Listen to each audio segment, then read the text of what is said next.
शिव पुराण अध्याय 2। देवराज को शिवलोक की प्राप्ति, चंचुला का संसार से वैराग्य।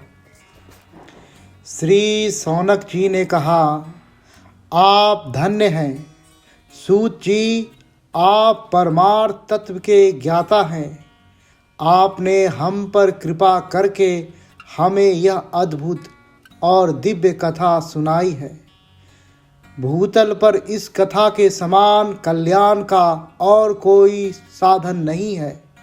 आपकी कृपा से यह बात हमने समझ ली है। सूत जी, इस कथा के द्वारा कौन से पापी शुद्ध होते हैं, उन्हें कृपा पूर्वक बताकर इस जगत को कृतार्थ कीजिए। सूत जी बोले, मुने, जो मनुष्य पाप, दुराचार तथा काम, क्रोध, मद, लोभ में निरंतर डूबे रहते हैं, वे भी शिव पुराण पढ़ने अथवा सुनने से शुद्ध हो जाते हैं तथा उनके पापों का पूर्णतया नाश हो जाता है। इस विषय में मैं तुम्हें एक कथा सुनाता हूँ।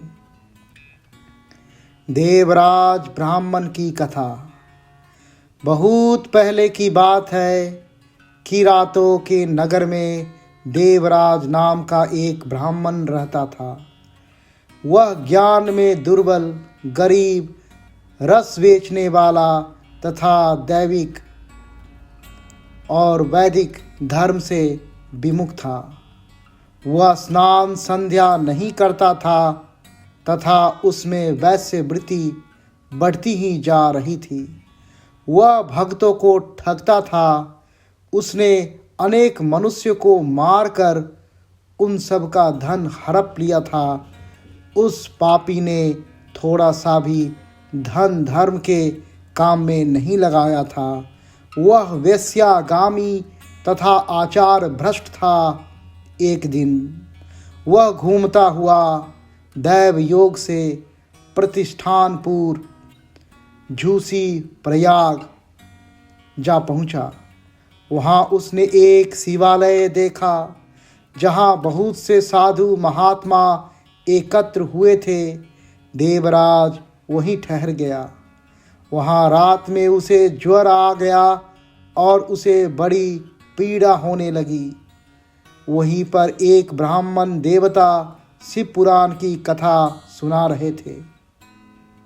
ज्वर में पड़ा देवराज भी ब्राह्मण के मुख से शिव कथा को निरंतर सुनता रहा।